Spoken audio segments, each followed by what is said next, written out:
Selamat pagi, terimalah salam damai dari saya, Suki Hotu.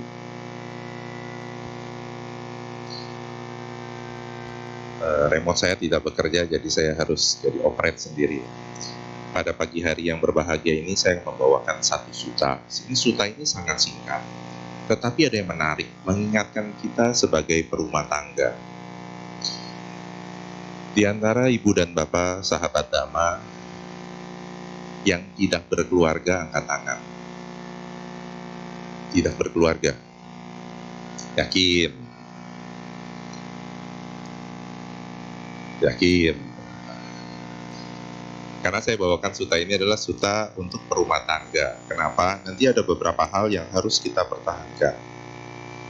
Oh, ternyata jalan, saya punya remote. Jadi latar belakang suta ini, tadi namanya ya, sebentar tadi saya lupa kasih nama. Namanya adalah Dania Sutta, atau ada yang menyebut sebagai Danika. Dania atau Danika. Suaranya agak ini yang terganggu.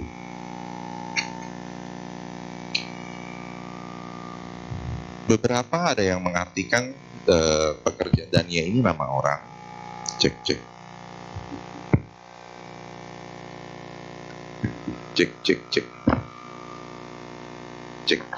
Lebih kencang, tapi enggak. Dan Dania ini di atas, kalau di pojok kanan terlihat sebagai kisah si pemerah susu. Karena Dania ini adalah seorang perumah tangga yang pekerjaannya memerah susu. Jadi latar belakangnya, Dania ini adalah seorang saudagar pemerah susu. Dia putra seorang Set atau Seti Puta. Dan yang menarik, kalau kita mencari kata nama Set atau Seti dalam bahasa Pali, ke dalam bahasa Inggris atau ke dalam bahasa Indonesia, artinya adalah seorang fund manager. Jadi pada zaman Buddha sudah ada loh pekerjaan sebagai seorang fund manager. Jadi artinya dia kerja kantoran yang bekerja di balai kota, yang tujuannya dapat menghimpun dana. Karena dia makanya papanya adalah seorang bangsawan dan istrinya bernama Gopi. Bukan Gapi ya, bukan ikan gapi, tapi Gopi. Dia mempunyai 7 putra, 7 putri. Maklum belum ikut keluarga berencana. Dan yang menarik, ada 2 komentar yang saya baca, tapi saya belum dapat membenarkan salah satu. Jadi salah satu kitab komentar mengatakan bahwa dia memiliki 7 putri, 7 putra, dan 7 menantu dari 7 putrinya. Jadi dikisahkan pada suta ini muncul, dia baru memiliki menantu pria. Jadi menantu wanitanya belum disebutkan. Dan tempat tinggalnya, dia ditinggal di sisi kota Wideha, di kerajaan Wideha, itu di tepi Sungai Mahi. Sungai Mahi ini adalah sungai prehistorik, jadi sungai prasejarah. Jadi sampai sekarang sungai ini ada, panjangnya kurang lebih 540 km. Jadi kalau dilihat dalam peta India kuno itu ada, dan sampai sekarang sungai itu masih ada. Jadi cukup menarik ya, hampir 2600 sungai itu masih ada. Dan dia memiliki kekayaan 30.000 ekor lembu. Di sini ada yang bisa membedakan antara lembu dan sapi. Siapa yang tidak bisa membedakan? Bisa membedakan semua? Sapi dan kerbau bisa dibedakan ya? Bedanya dari mana? Tanduk. Dari warna bisa gak? Kalau kerbau biasa abu-abu kan? Sapi biasanya mendekati putih atau yang berwarna. Tapi kalau lembu, nah bedanya dari mana? Terutama yang jarang ke pedesaan atau ke bagian rural. Tanduknya juga. Tanduk lembu biasanya agak lurus seperti tanduk kerbau. Nanti pulang langsung pada penasaran buka Google. Itu kisah tentang Dania, namun latar belakang dari suta ini, penggambarannya bahwa Dania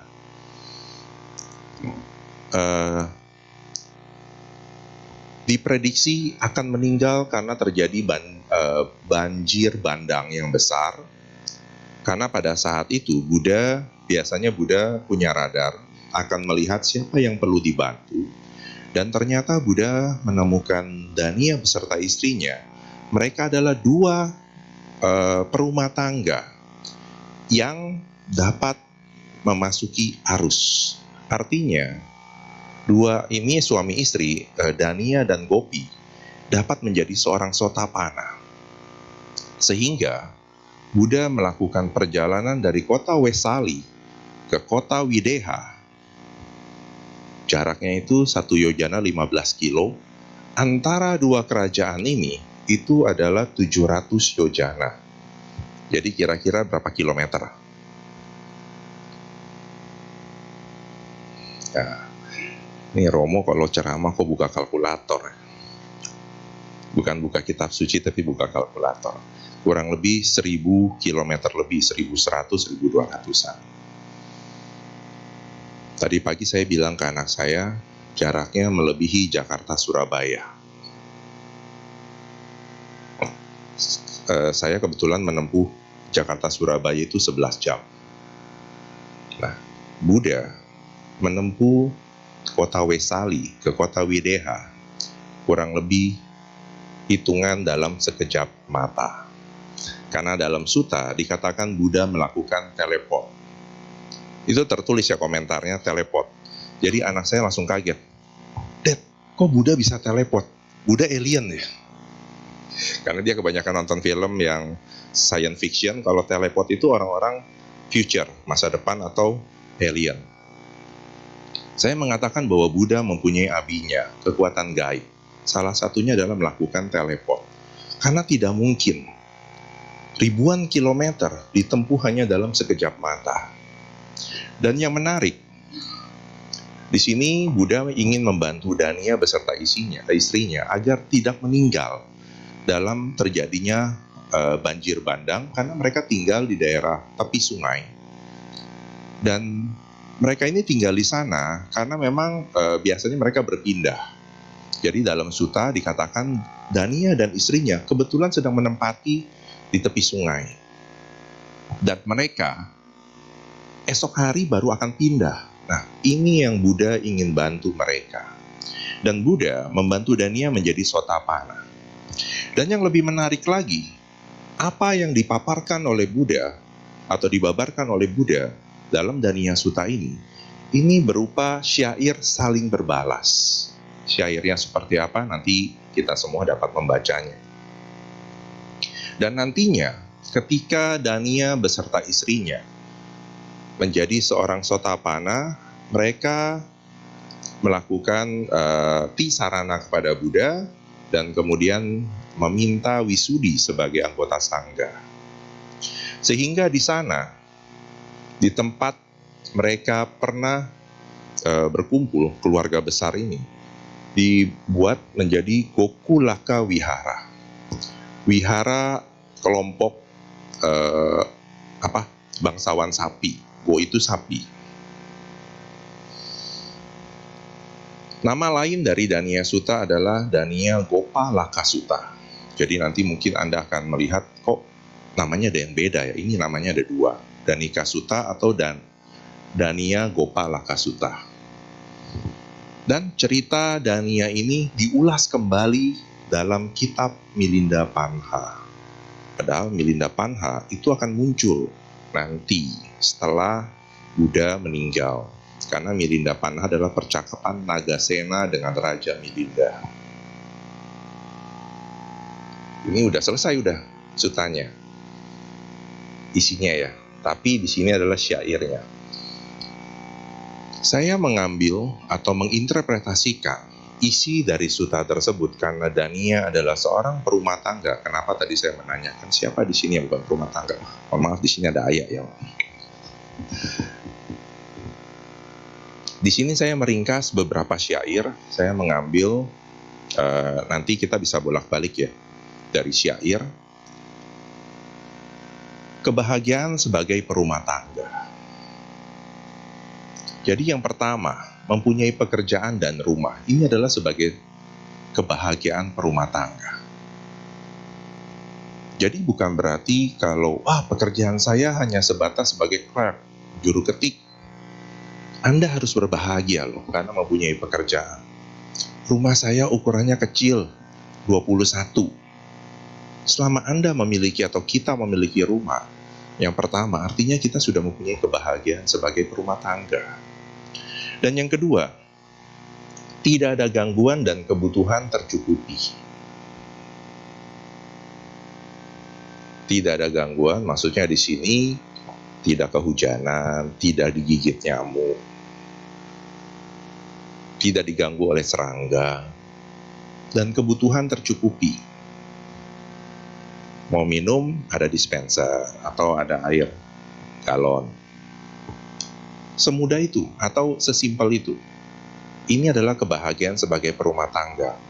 Di sini saya mengajak kita semua mengambil satu value, arti kata santuti para manggala. Santuti, rasa puas. Dan yang ketiga, karena ini yang mengucapkan adalah Dania, seorang pria, makanya dia mengatakan bahwa dia sangat bahagia mempunyai istri yang telaten dan tekun. Nanti jangan ada yang protes, Romo baru lewat tanggal 21 April kok ini bicaranya gender, bukan. Tetapi karena syair ini diucapkan oleh Dania dan dia mengucapkan bahwa dia sangat bahagia mempunyai istri yang telaten dan tekun. Jadi kalau yang sudah berumah tangga, mempunyai pasangan, terutama istrinya telaten dan tekun, ini adalah kebahagiaan sebagai perumah tangga. Dan yang keempat, entrepreneur mempunyai keturunan. Kok dulu udah ada entrepreneur ya? Karena banyak pekerjaan sebagai seorang petani yang mulai sendiri usaha, sebagai pemilik ternak yang memulai sendiri dengan ternaknya, itu saya mengatakan sebagai entrepreneur. Artinya dia tidak tergantung kepada siapapun. Dan Dania, karena tadi di depan saya sudah menuliskan, dia memiliki 7 putra dan 7 putri.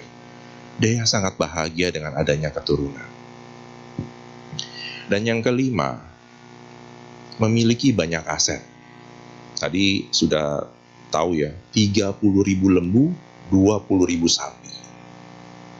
Nah, ini adalah kebahagiaan sebagai perumah tangga. Tapi jangan dibandingkan dengan kita sekarang. Romo, kalau gitu sekarang saya harus jadi breeder sapi dong, seperti Dania. Nanti lakunya pada saat kapan? Sebentar lagi nih. Saudara-saudara kita akan merayakan apa tuh? Nah, sapi itu laku. Jangan. Karena tadi dilihat di situ cerita di awal, Dania hanya sebagai pemerah susu. Jadi susunya yang dikomersialkan, bukan dagingnya.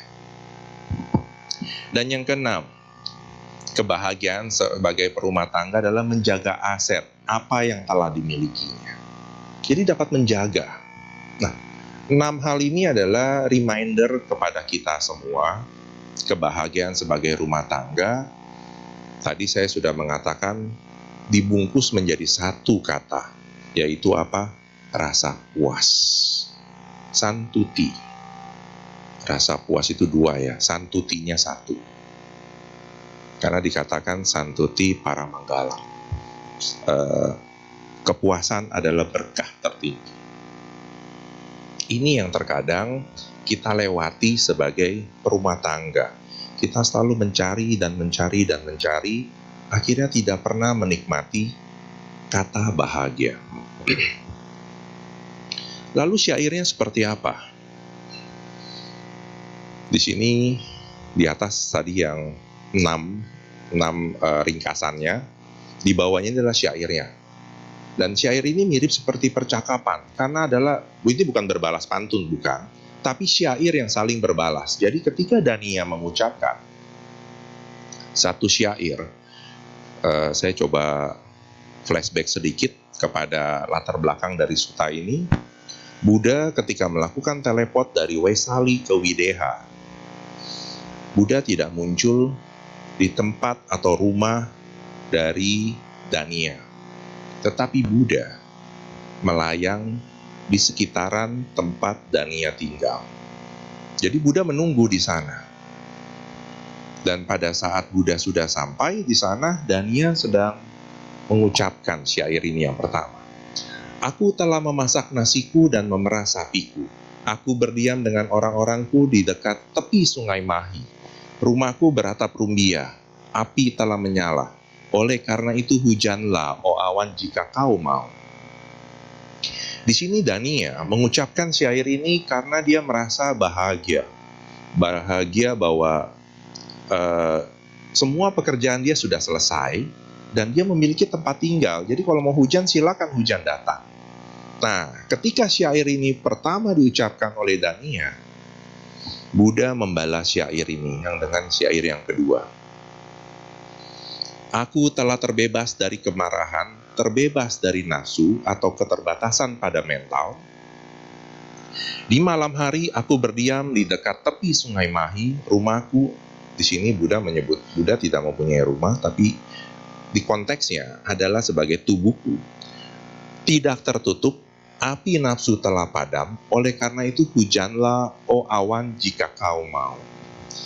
Jadi Buddha mengulang beberapa kata yang mirip seperti Dania, namun dirubah.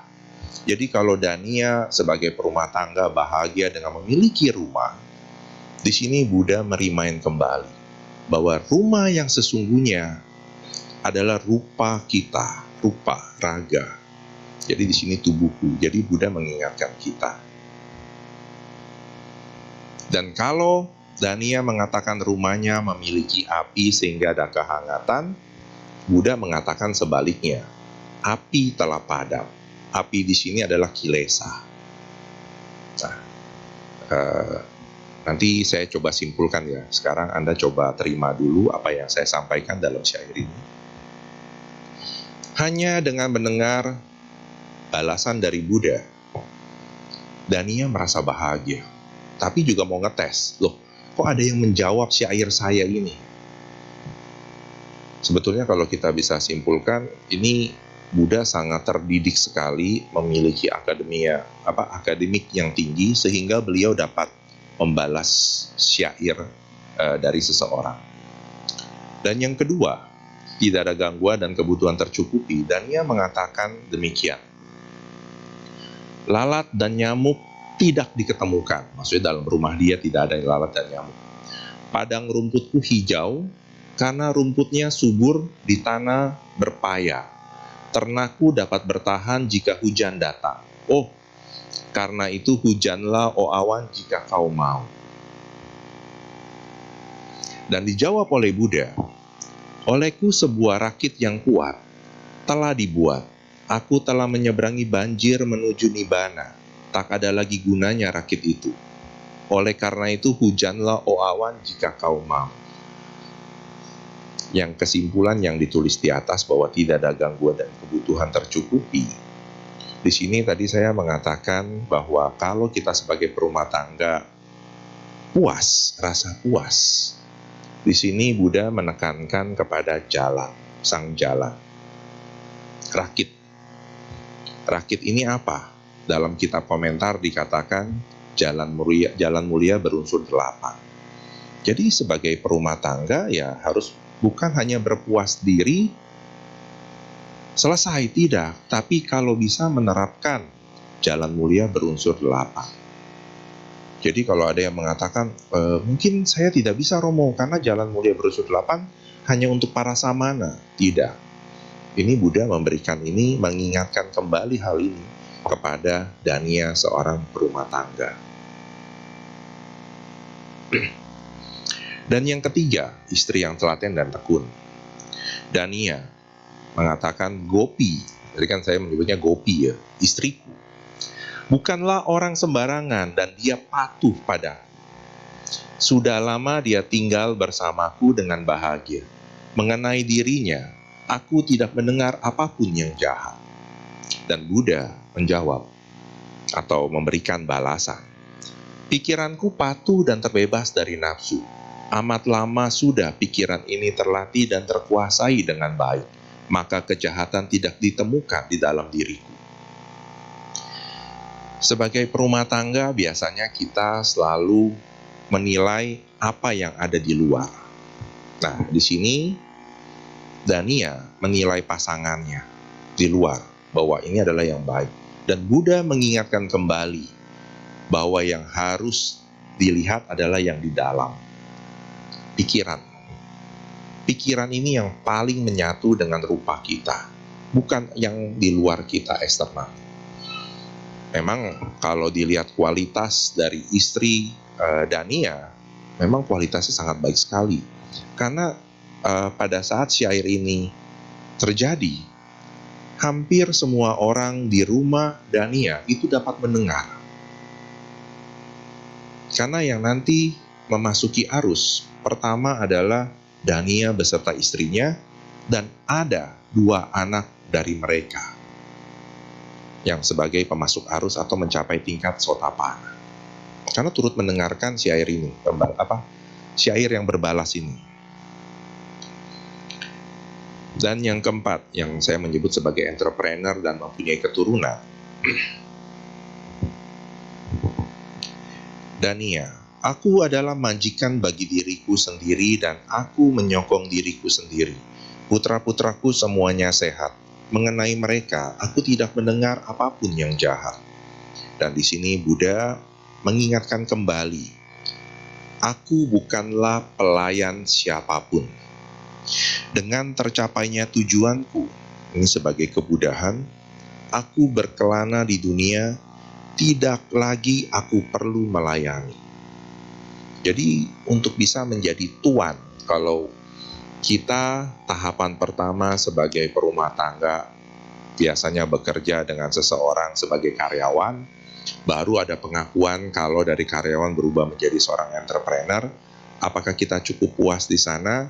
Ya, boleh. Rasa puas sebagai perumah tangga. Tetapi Buddha mengingatkan kembali, kalau kita masih sebatas manusia, kita masih terikat. Kenapa? Karena masih menunggu ada yang bayar. Karena di salah satu kitab komentar dikatakan, yang di sini aku berkelana di dunia. Kalau di sini saya menulis artinya kan tidak lagi aku perlu melayani. Kalau di kitab komentar yang lain artinya aku berkelana di dunia karena tidak ada siapapun yang akan membayar aku. Jadi yang membayar untuk dapat menerima upah nggak ada lagi. Artinya kita terbebas.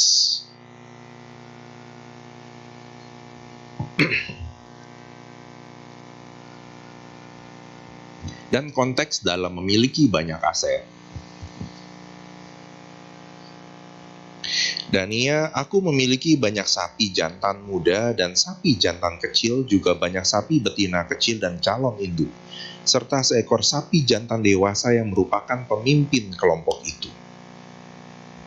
Dan Buddha mengatakan, aku tidak memiliki sapi jantan muda atau sapi jantan kecil, tidak juga sapi betina kecil atau calon induk, ataupun sapi jantan dewasa yang merupakan pemimpin kelompok itu. Di sini konteksnya, ketika kita memiliki banyak hal, contohnya, di sini siapa yang punya motornya satu motor, satu, yang punya 2 motor, ada 2 motor. Nah, yang punya 2 motor kapan ke bengkel? Untuk motor pertama dan motor yang kedua, gantian kan? Dijadwalin nggak? Kalau Februari motor pertama, Maret motor kedua, atau tunggu motornya mati baru ke bengkel? Oh enggak.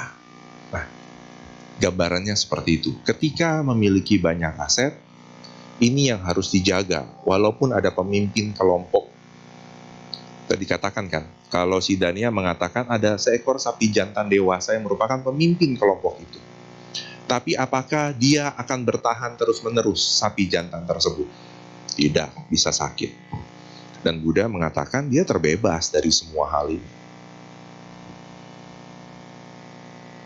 Tapi ini nanti ada, kita akan sama-sama bahas di akhir. Menjaga aset yang telah didapat. Dania, Pancang telah ditegakkan dengan kokoh, tali-talinya terbuat dari rumput munja baru yang dipintal kuat. Bahkan sapi-sapi muda pun tidak dapat mematahkannya. Karena ketika kita memiliki sesuatu ini, kita harus dapat menjaga aset ini. Karena dia ternak, makanya dia membuat tali rumbai. Dan Buddha mengatakan, setelah mematahkan segala belenggu bagaikan seekor banteng, sebagaimana seekor gajah telah mematahkan tanaman rambat putih lata, maka tidak akan ada lagi kelahiran bagiku. Seperti tadi juga, kalau semua kita jaga dengan penuh effort kita, tapi hal tersebut adanya di luar diri kita. Aset ini kan di luar diri kita. Nah, jadi sesungguhnya apa yang kembali yang perlu kita jaga? Dan di sini Buddha mengatakan, mematahkan segala belenggu. Terutama karena Buddha mengetahui Dania dan istrinya Gopi akan dapat mempunyai benih sebagai pemasok arus atau sebagai sotapana. Makanya Buddha menyinggung belenggu. Di sini tentunya 3 belenggu. Tentang konsep aku, Sila Bata Paramasa, sama Sakaya Ditti. Pandangan salah. Ini 3 belenggu yang kalau berhasil dipatahkan, dia dapat mencapai sotapana. Ini makanya Buddha menyinggung hal ini. Nah, yang menarik, selesai dari syair yang saling berbalas ini yang dikatakan.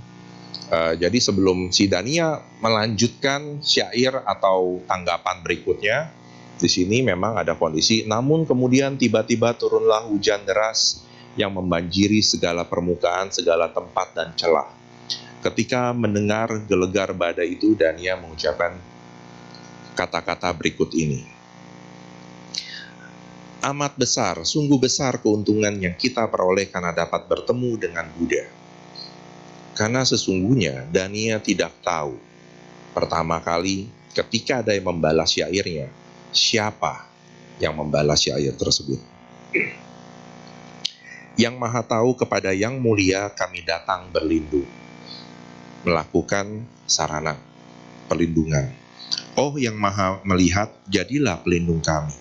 Baik istri maupun aku akan patuh kepada Yang Mulia dalam ajaran Sugata yang dinanti-nantikan. Kami akan menjalani kehidupan suci. Jadi pada saat syair ini diucapkan, Dania beserta istri sudah mencapai tingkat sotapana. Dan beliau, kami akan menjalani kehidupan suci. Jadi beliau meminta Buddha untuk dapat mengupasampada sebagai anggota sangga. Setelah mengatasi kelahiran dan kematian, kami akan mengakhiri penderitaan. Nah, ini syair yang diucapkan bagi mereka yang sudah dapat mematahkan belenggu-belenggu tadi. Cek.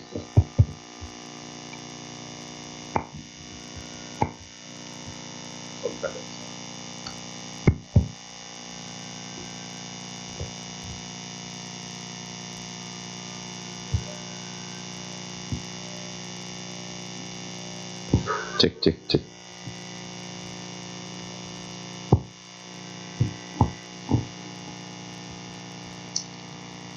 Oh, disuruh gantian mic-nya.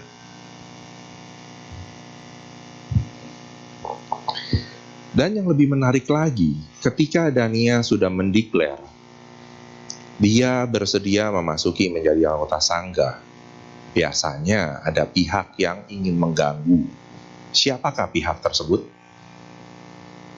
Ada yang sudah dapat menebak? Musuh utama Buddha? Mara loh.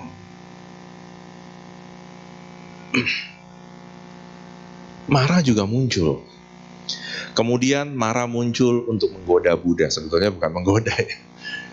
Maksudnya mencoba menggagalkan apa yang Buddha lakukan. Tapi sebetulnya sudah terlambat karena Dania dan Gopi sudah langsung memasuki arus. Dia yang memiliki anak bergembira karena anak itu. Begitu juga dia yang memiliki ternak pun bergembira karena ternaknya. Kegembiraan manusia ada pada elemen keberadaan indera atau upadi. Upadi adalah memiliki atau melekat kepada apa yang dimiliki. Upadi indra raja, maka dia yang tidak memiliki upadi tidak memiliki kegembiraan. Siapa di sini yang setuju? Kalau punya Samsung S24 Ultra akan bahagia. Kalau yang memiliki iPhone 15 Pro Max akan bahagia. Atau yang sudah memiliki bahagia belum? Yang memiliki Xiaomi 14 Ultra berikut kamera kitnya bahagia. Memiliki BMW X5 iX ya, yang baru ya, bahagia. Atau Lexus LM450 bahagia. Wah, ini tahu nih mobilnya langsung. Lexus saya sebut LM450. Mirip kayak Alphard. Tadi saya lihat ada yang parkir di depan. Berarti ada yang bawa. Ada yang pakai. Siapa yang berani menggaransi kalau sudah memiliki itu semua akan bahagia? Kita akan bahagia. Tapi untuk jangka waktu tertentu. Selebihnya, kita akan mencari kembali. Karena itu Nara tidak salah. Tapi dia tidak memberikan alasan kenapa kita bahagia. Namun Buddha mengatakan, dia yang memiliki anak mempunyai kesedihan karena anak itu. Jika ibu dan bapak sahabat Dhamma masih mengingat tentang Tia Jatika Sutta, ada yang masih ingat? Terlahir dari yang disayangi. Sutta itu pernah saya bawakan di sini. Bahwa ternyata ketika memiliki seorang anak, anak itu sakit, kita bahagia gak? Dan ternyata saya pernah mendengar satu ulasan dari kesedihan orang tua yang tidak dapat dihapus jika mereka memiliki anak yang meninggal lebih dahulu dari orang tuanya. Kesedihan tersebut adalah kesedihan yang tidak dapat dihapus oleh waktu. Nah, jadi di situ bukan satu garansi kalau memiliki anak akan bahagia. Dan Buddha mengatakan, dia yang memiliki ternak mempunyai kesedihan karena ternaknya. Tadi, karena ternaknya bisa sakit, ternaknya bisa hilang, dicuri orang, ternaknya bisa mati, digigit ular. Menjadi beban pikiran. Kemarin saya baru reuni dengan beberapa kawan, jadi ada satu kawan baru datang dari Australia. Kemudian biasa, bergosip ria. Si itu kemana? Kabarnya, wah dia sakit. Sakitnya apa? Wah banyak. Gula ada, ginjal ada. Saya bilang kalau memang manusia punya gula ya, ginjal ada, terus jantung ada. Saya bilang, saya juga punya jantung. Lengkap nih saya bilang. Oh enggak, itu sakitnya semua tuh crash. Wah, beratnya dulu badannya besar, sekarang kecil, dan kemudian membesar. Membesar karena rasa sakit.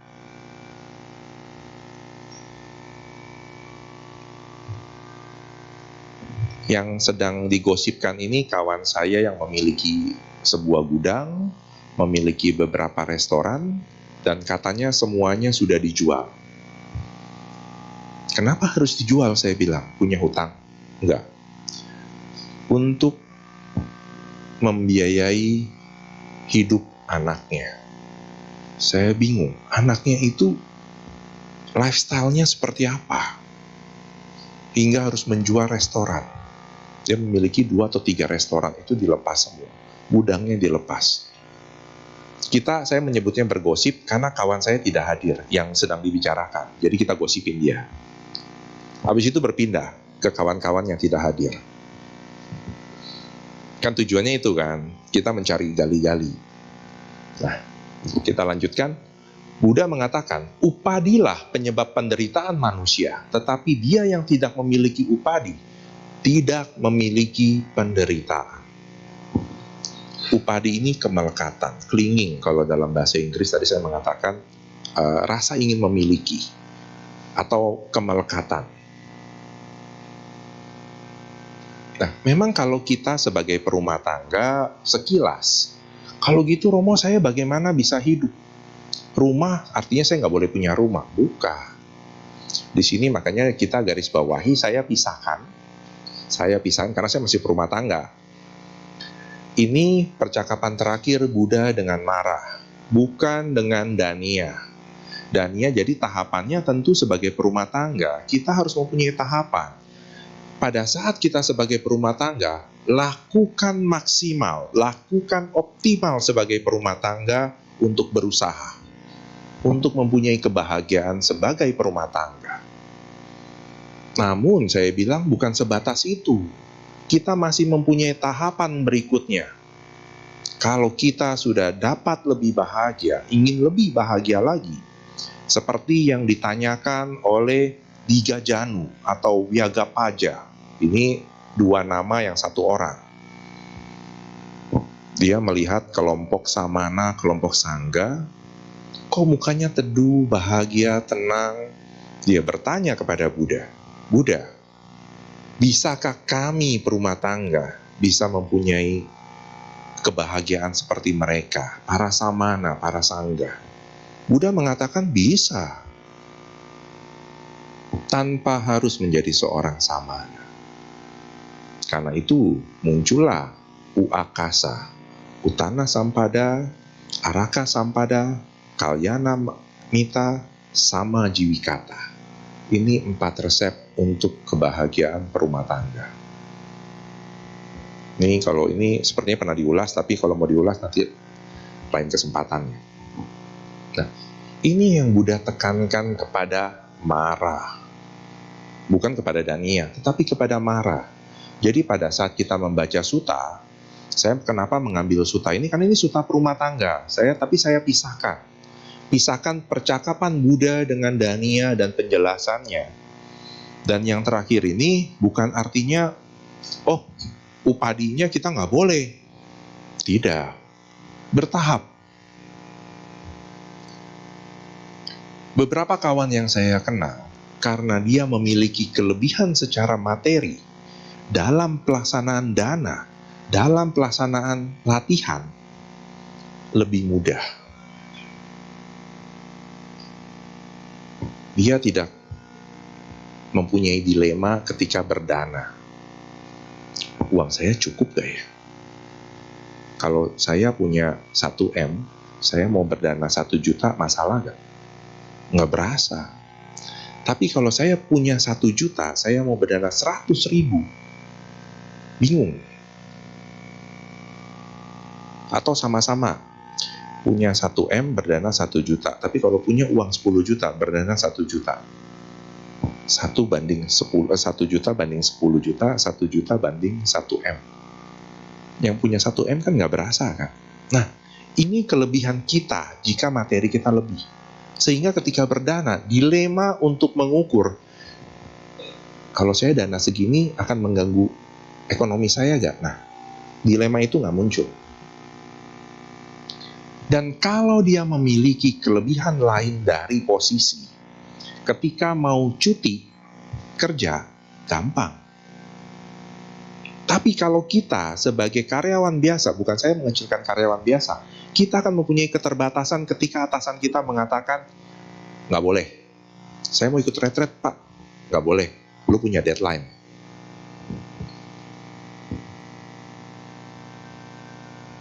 Tapi kalau kita memiliki posisi tertentu sebagai perumah tangga dalam kehidupan ekonomi kita di tempat kerja, sebagai manajer, pak, pekerjaan saya udah deliver ke anak buah, kan gampang kan, dia yang ngerjain pak, saya mau ambil cuti, mau latihan retret seminggu. Nah, mau tidak mau atasan pasti approve kan. Nah, kelebihan-kelebihan ini sebagai perumah tangga harus kita miliki.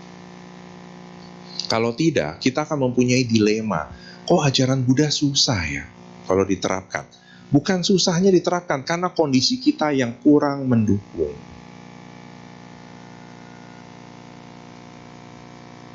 kalau kita harus menyadari itu, bukan menyalahkan kondisi kita, tidak, tapi bagaimana kondisi kita ini harus berubah. Nah, yang disampaikan Dania kepada Buddha dalam syair kepuasan dia sebagai perumah tangga, dia boleh merasa puas, tapi Buddha mengingatkan kembali, puas sebagai manusia, perumah tangga, iya, kamu sudah capai. Tapi ada yang lebih loh. Nah, ini yang Buddha tawarkan.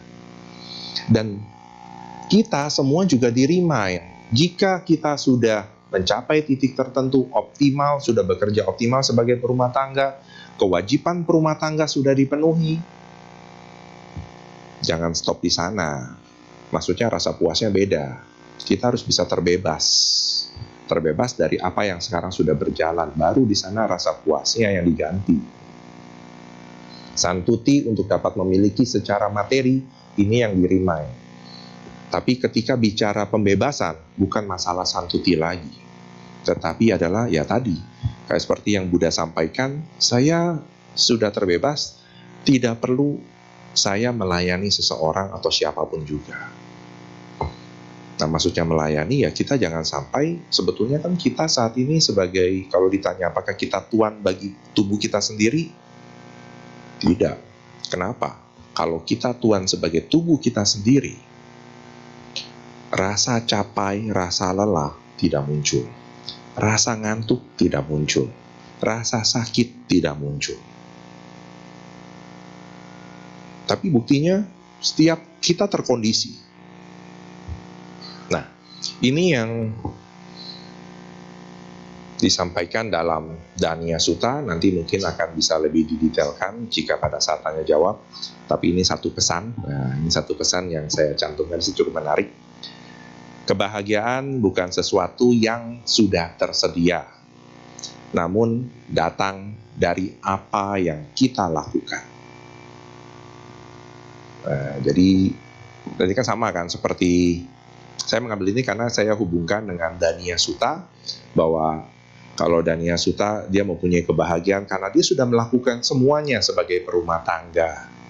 Sama jadinya, karena dia sudah melakukan kegiatannya, bukan karena apa yang sudah tersedia. Itu saja dari saya. Mungkin nanti akan dilanjutkan tanya jawab. Terima kasih.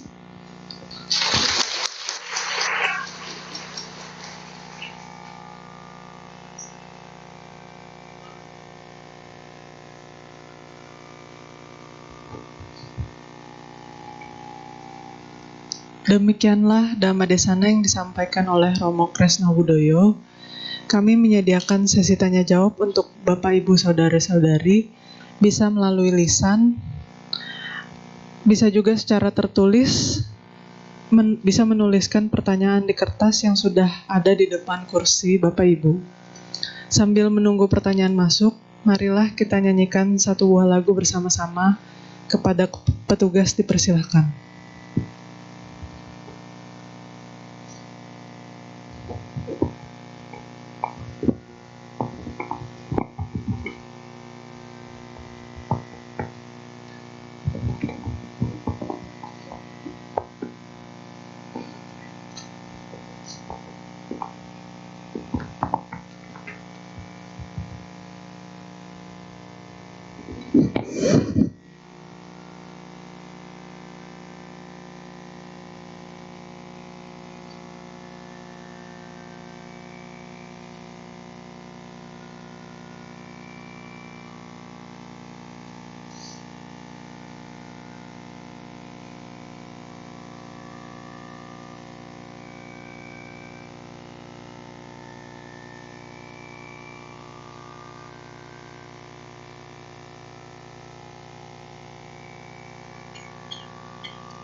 Marilah kita menyanyikan Cinta Kasihmu pada halaman 112.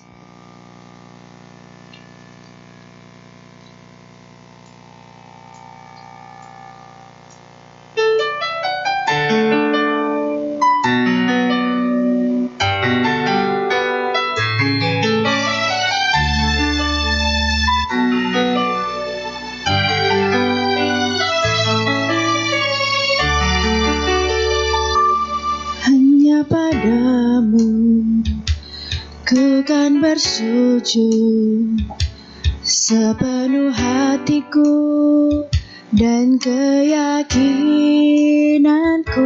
Sinar wajahmu sejukkan hatiku, cinta dan kasihmu damaikan jiwaku.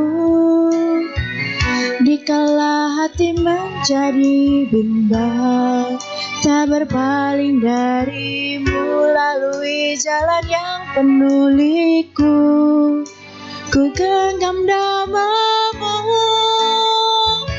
hanya di dalam dirimu ku temukan cinta yang abadi. Cinta kasihmu yang suci kau pancarkan kepada umat manusia. Tanamkanlah dalam diri cinta yang diajarkan Sang Buddha. Marilah kita pancarkan cinta kasih, semoga semua makhluk berbahagia.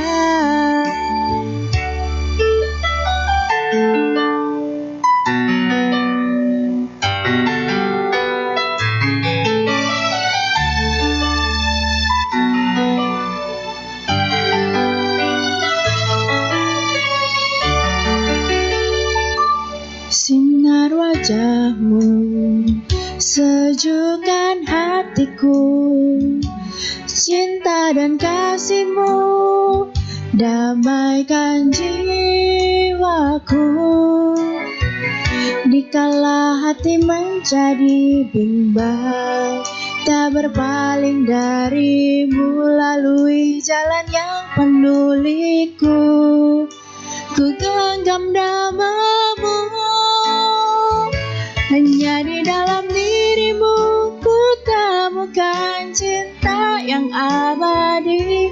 Cinta kasihmu yang suci kau pancarkan kepada umat manusia. Tanamkanlah dalam diri cinta yang diajarkan Sang Buddha. Marilah kita pancarkan cinta kasih, semoga semua makhluk berbahagia. Oh, kini ku mengerti cinta dan kasihmu. Dikala duka dan suka ku genggam namamu, hanya di dalam dirimu ku temukan cinta yang abadi. Cinta kasihmu yang suci kau pancarkan kepada umat manusia. Tanamkanlah dalam diri cinta yang diajarkan Sang Buddha. Marilah kita pancarkan cinta kasih, semoga semua makhluk berbahagia. Terima kasih.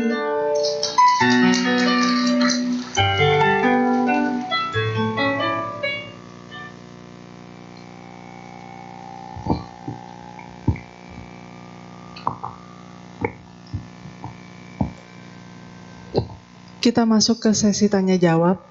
Kami buka pertanyaan lisan untuk umat. Ada yang oke.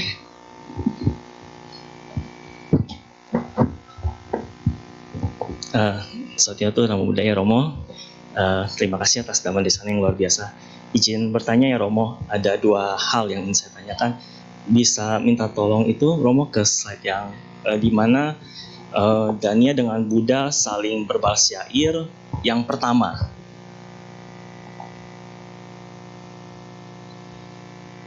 Ya betul yang ini Romo. Jadi yang ingin saya tanyakan yang di saat Buddha membacakan syair di bagian rumahku atau tubuhku tidak tertutup. Jadi jika rumahku ini maksudnya tubuhku dengan artian tidak tertutup, maknanya apa ya Romo ya? Kalau misalnya secara literal kan nggak mungkin gitu kan, dia tutup misalnya apa tanpa pakaian gitu kan. Berarti misalnya ada makna tersiratnya gitu. Kira-kira apa maknanya Romo di bagian ini? Lalu yang kedua Romo di yang selanjutnya yang kedua, nah ini juga di bagian syair Buddha di bagian tak ada lagi gunanya rakit itu. Tadi kan Romo bilang rakit itu adalah jalan mulia berunsur 8. Jadi apa makna Buddha bilang bahwa tak ada lagi gunanya rakit itu atau tak ada lagi gunanya jalan mulia berunsur 8 itu?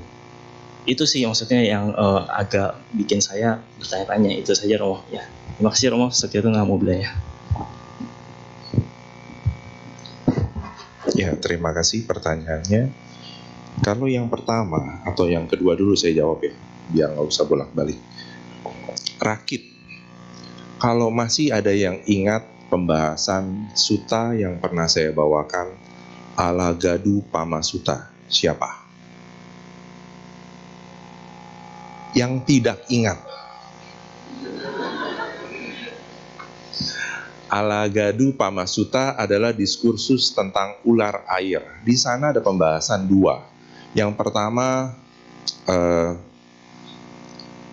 kenapa disebut sebagai diskursus ular air? Karena kita harus hati-hati tentang dhamma. Dhamma itu seperti, ibaratnya dalam sutta tersebut dikatakan, seperti kepala ular. Jadi kalau kita ingin menangkap ular, bukan seperti kepala ular, seperti ular. Kalau kita ingin menangkap ular, bagian tubuh mana dari ular yang harus kita pegang? Kepalanya. Apa yang terjadi kalau kita pegang badannya atau ekornya? Ayo, apa yang terjadi? Dipatok. Siapa yang nggak percaya? Kalau ada yang nggak percaya dipatok, nanti malam ke Pasar Baru ya, atau ke Pasar Lama Tangerang, di situ masih ada yang jualan ular. Coba ularnya suruh lepas. Mas, saya pawang ular, coba lepas saya tangkap. Tapi jangan pegang kepala. Dalam Alagadu Pama Sutta, yang pertama syair itu dua cerita. Yang pertama tentang ular, itu ibarat seperti dhamma. Jadi kalau kita salah mengerti tentang dhamma, bukan dhammanya yang salah, kitanya yang salah. Dan yang kedua adalah tentang rakit. Di sana disebutkan oleh Buddha, ketika rakit ini sudah selesai dipakai, apakah kita harus berterima kasih kepada rakit tersebut dengan mengangkat rakit itu? Karena rakit ini telah membantu menyeberangkanku, sebagai tanda terima kasih, maka aku akan membawa rakit ini kemanapun aku berjalan. Apakah itu tindakannya bijaksana? Atau saya akan lepaskan rakit ini jika ada yang membutuhkan bisa menggunakan rakit ini. Nah, konteksnya sama. Tapi di sini konteksnya ada lebihnya. Tadi kan saya menyebutkan jalan. Ada jalan mulia berunsur 8. Kalau kita sudah terbebas sebagai masuk arus sebagai Sotapanna, di sini juga saya ingin meluruskan. Kita belajar ajaran Buddha dulu dikatakan bahwa seorang Sotapanna akan terlahir sebanyak 7 kali. Benar? Salah. Tadi itu udah dijawab. Maksimum 7 kali. Artinya, begitu kita menjadi seorang Sotapanna, 1 kali kelahiran terus langsung bebas, udah selesai. Nggak perlu 7 kali. Maksimum 7 kali. Nah, jadi dia sudah tidak perlu, karena sudah terbebas, jadi tidak terikat. Bukan seperti yang tadi, karena saya sudah sebagai seorang Sotapanna, artinya ya secara kontekstual atau tekstual, bahwa dia harus mengikat diri kepada Dhamma Buddha. Tidak. Lepas sudah. Itu yang jawabannya. Yang kedua.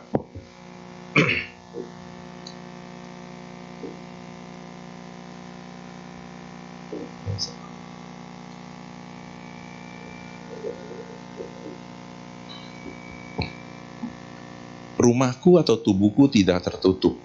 Jadi pengertiannya artinya bukan telanjang ya. Bukan, kalau itu minggu lalu saya baru selesai rapat kerja organisasi dan bicara menggunakan satu kata bahwa wah, program kerja kita ini seksi. Terus saya berkata di depan semua audiens, karena saya harus bicara kepada sangga. Lalu saya bertanya kepada audiens, bagaimana saya mengucapkan kata seksi depan sangga ya? Supaya asosiasinya nggak berubah. Karena dibilang program kerjanya seksi. Apa saya bilang, sangga, program kerja kami seksi loh. Bukan itu. tubuh tidak tertutup. Tadi saya mengatakan sebagai rupa ya, bahwa tubuh dari sini juga kita adalah bukan hanya sebatas rupa, tapi 5 agregat, dan tidak tertutup di sini, tidak tertutup dari kebodohan, dari kemelekatan. Karena itu dikatakan api telah padam, api nafsu. Jadi bukan berarti api tubuh kita mempunyai api, karena saya juga baru minggu lalu, Senin kemarin ya, mengadakan PAB, pendalaman agama Buddha di Sekolah Dhammasavana. Jadi menceritakan tentang konsep pancakanda kepada mereka yang sudah memasuki kelas 12, karena mereka akan lulus. Dan di sana kan rupa kita dari 4 unsur. Salah satunya api, tejo. Ini. Jadi bukan berarti tejonya padam. Kalau tejonya padam, saya langsung bilang, siapa yang pernah ke Jabaragung? Karena Dhammasavana kan di Jembatan 2. Jabaragung deket dong. Coba kalian mampir ke kamar jenazah. Pada saat memegang jenazah, itu unsur apinya sudah tidak ada. Jadi bukan itu, unsur apinya beda nih. Seperti itu jawabannya. 2 itu, terima kasih.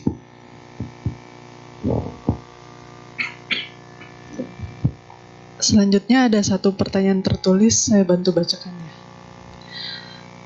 Namo Buddhaya Romo, mohon maaf pertanyaannya tidak sesuai dengan tema. Saya bisa dibilang jarang atau bahkan tidak pernah ke wihara atau mendengarkan dhamma. Dari kecil sampai SMA. Selama masa sekolah saya belajar agama Katolik. Izin bertanya Romo, apakah Buddha dapat disamakan dengan Tuhan Yesus sebagai pencipta atau hanya sebatas guru untuk dihormati? Guru untuk dihormati. Tadi memberikan pertanyaannya, pernyataan di atas tidak ke wihara, tapi kok bisa menulis ya? Lewat temennya atau siapa? Ya bercanda ya. Pertanyaannya tadi cuma paling belakang tadi ya, apakah sama ya dengan Mr. Y? Mr. B apakah sama dengan Mr. Y kan? Takut ada yang ngerekam, nanti lewat viral di TikTok repot saya, dicekal. Mohon maaf ya, saya punya kartu rohaniawan dari Depak. Nah, artinya saya terdaftar di Depak. Kalau sampai saya viral karena sesuatu SARA, nanti kartu Depak saya dicabut. Nanti kalau sampai ada kejadian kayak COVID, saya nggak bisa prioritas toga, tokoh agama. Karena waktu COVID itu nama saya masuk sebagai penerima vaksin pertama. Bangga dong. Cuma ya itu, tokoh agama ketika vaksin pun rebutan. Waduh, saya bilang ini belajar agamanya hanya untuk formalitas. Oke, itu sebagai ulasan. Perlu saya jawab? Jawab. Ini pertanyaan mewakili semua ya. Jawabannya, kalau pernah ada yang melihat meme tentang Natal dan Tahun Baru, ketika di sana ada sosok Mr. B, di sampingnya ada Mr. Y, itu saling berangkulan. Saudara mudaku, selamat berulang tahun. Ada gak yang pernah lihat itu gambarnya? Kalau bicara ada satu kitab Thomas, langsung kitab Thomas aja, yang dikatakan hilang, bahwa ada The Missing Year of Mr. Y. Beliau katanya pergi justru ke India, dan di sana bertemu dengan para samana. Samana di sini sangga murid Buddha, dan dia diobati di sana, dan kemudian belajar. Dan satu yang diambil adalah tentang kasih, compassion. Itu yang dikembangkan dari ajarannya. Jadi kalau dilihat urutannya, kita bicara dari historical Mr. Y, dari ketika dia dilahirkan oleh Maria hingga beliau diangkat sebagai tokoh utama. Di situ belum sebagai Mr. T. Beda nih. Beda.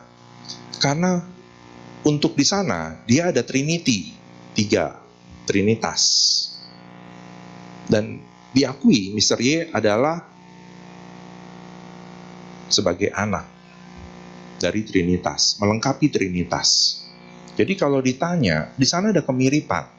Kenapa di Buddha ada Tisarana 3, di sana ada Trinity 3. Dan ketika kisah Buddha Maghapuja 1250 arahat pertama muncul, hanya dengan 1 mangkok patah Buddha dapat memberikan atau berbagi makanan kepada yang hadir. Dan kisah yang sama dapat dibagikan anggur dan roti kepada orang yang hadir yang ratusan. Di sana ada kemiripan kan?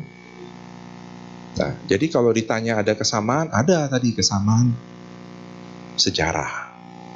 Tapi kalau dilihat status tidak bisa dibandingkan. Mr. T oleh Buddha dituliskan dalam Brahman Jala Sutta.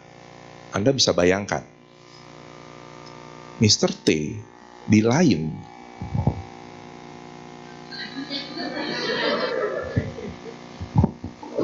Mr. T di tempat lain diakui sebagai satu person yang paling utama. Sedangkan di ajaran Buddha, Brahman Jala Sutta itu dia dituliskan oleh Buddha justru bahwa dia mempunyai kesalahan pandangan tentang dirinya. Dia sebagai atta yang immortal, tidak pernah mati. Sehingga dia mengatakan dialah pembuat alam ini. Dialah pencipta dari semua makhluk yang ada. Nggak percaya? Baca Brahman Jala Sutta. 62 pandangan keliru. Nah, bagaimana mungkin bisa dibandingkan? Karena Buddha justru bisa mendikte Mr. T. Menyadarkan Mr. T, kamu salah loh, kamu ini termasuk mortal. Hanya jangka waktu kehidupan kamu panjang, jadi tidak berasa. Tapi suatu saat kamu akan mati juga. Nah, kalau yang tadi bertanya, itu jawaban saya. Jadi Buddha, kalau dibandingkan status, kalau menurut saya personal jadi lebih tinggi dong. Artinya kenapa? Bisa mendikte. Kan yang tinggi bisa mendikte yang bawah dong. Karena yang bawah nggak mungkin dikte atas. Mana berani. Kan pasal pertama, bos tidak pernah salah. Pasal kedua, kalau bos salah, lihat pasal pertama. Nah, artinya begitu. Nah, Buddha bisa mendikte. Mendikte maksudnya memberikan kondisi bahwa, kamu salah loh konsep berpikir kamu. Namun Buddha, buktinya Buddha apa? Buddha tidak terkondisi untuk terlahir kembali. Ini bedanya. Mr. T masih terlahir terkondisi. Sehingga ada satu konsep pertanyaan yang disebut sebagai abhyakata. Pertanyaan yang menjebak. Karena pertanyaan ini pernah ditanyakan oleh Malunkyaputta kepada Buddha.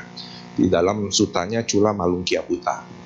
Namun pertanyaan yang sama kurang lebih diberikan juga dari mereka-mereka yang di ajaran lain. Yang pertanyaan itu pernah saya berikan kepada Anda, tapi jangan lakukan ini kepada kawan-kawan atau saudara-saudara Anda. Kalau Mr. T adalah Maha Pencipta, mampukah beliau menciptakan batu yang besar sekali yang beliau tidak dapat angkat? Ini pertanyaan menjebak pertama. Terus kalau dijawabnya mampu, ada pertanyaan yang berikutnya. Artinya dia bukan pencipta dong, atau bukan maha kuasa. Kenapa? Dia tidak dapat mengangkat batu yang diciptakannya. Ya kan? Ini pertanyaan abhyakata. Dan pertanyaan ini, setiap masa satu ajaran itu muncul. Dan Buddha pun terimanya bukan cuma 2 pertanyaan ini. Buddha menerima 14 pertanyaan yang mirip-mirip seperti ini. Dan semua dijawab oleh Buddha. Tapi pertanyaan yang 2 ini saya belum mendengar jawabannya. Belum dapat. Yang bertanya ini kawan saya yang dari US. Entah sampai sekarang dia masih ateis atau enggak. Karena dari US ketika masuk, masuk ke ajaran yang lain, guru agamanya langsung di-challenge begitu. Tidak bisa jawab, dia keluar, pindah ke agama Buddha. Untung dia nggak bertanya itu ke agama Buddha, repot. Tapi dia nggak bisa bertanya. Kenapa? Karena tidak ada Tuhan. Konsep Tuhan personifikasi tidak ada. Makanya dia bingung mau nanya. Agama Buddha mau nanya apa ya?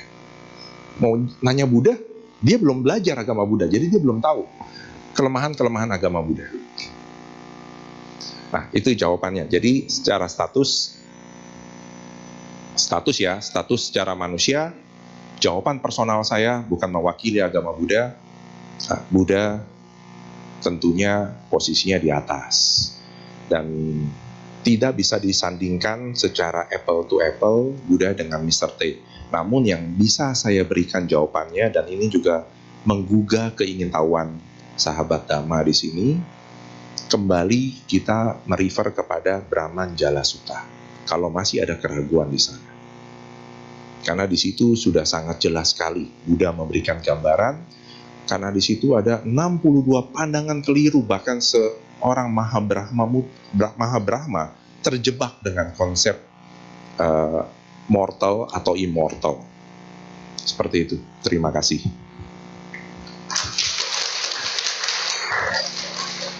Sudah semua? Sudah. Sebagai penutup, saya sebatas menambahkan,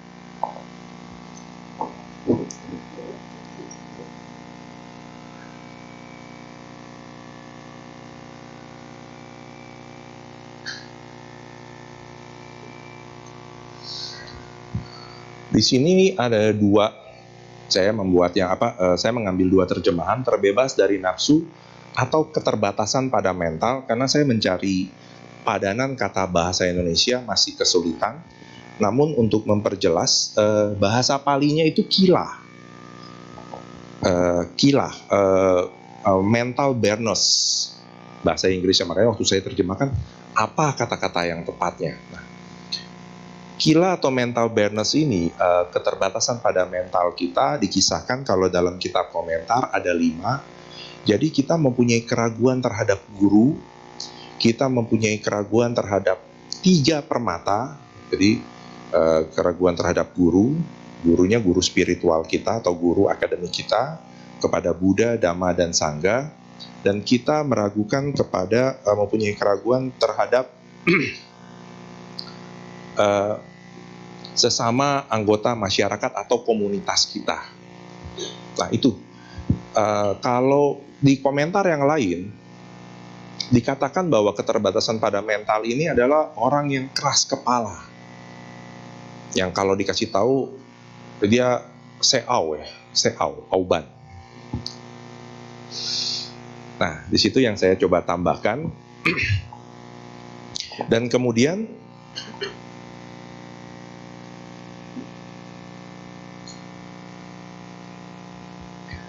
nafsu yang di sini, api nafsu yang telah padam, yang dimaksudkan padam terhadap objek indera, terhadap tubuh, hal-hal yang terlihat, nafsu untuk makan dan tidur, dan menjalani kehidupan religius untuk kelahiran kembali di alam bahagia. Jadi yang kelima ini memang cukup membuat kita kaget, atau saya juga baca juga kaget. Kalau nafsu terhadap makan, tubuh kita mungkin iya sebagai perumah tangga. Tapi ternyata yang udah dimaksudkan api nafsu bukan hanya sebatas nafsu yang di sana secara materi, tapi nafsu untuk terlahir ke alam bahagia setelah meninggal. Ini juga termasuk.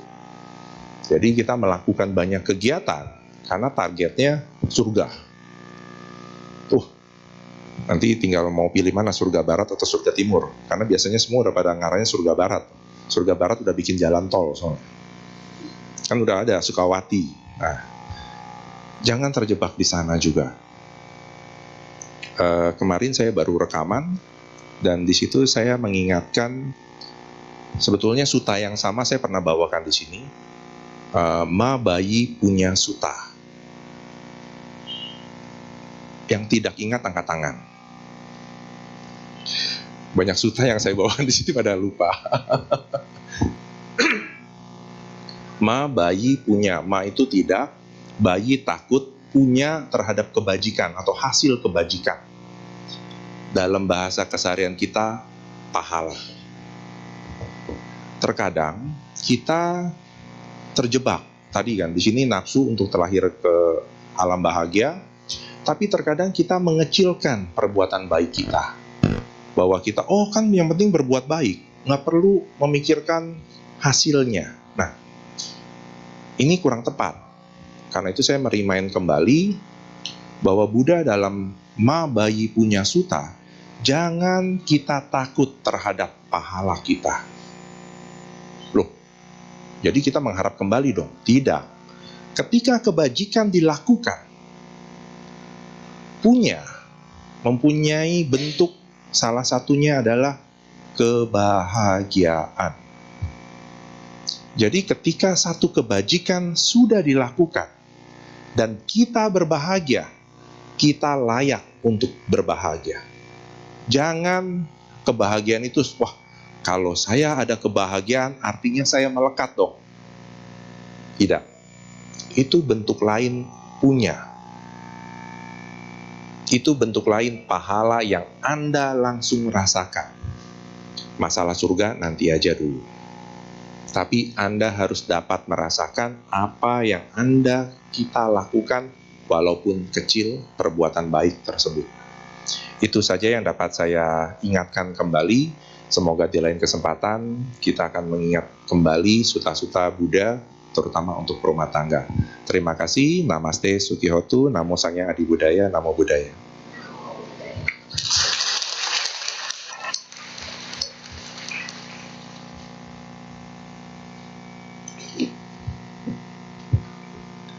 Demikian Dhamma Desana pada hari ini.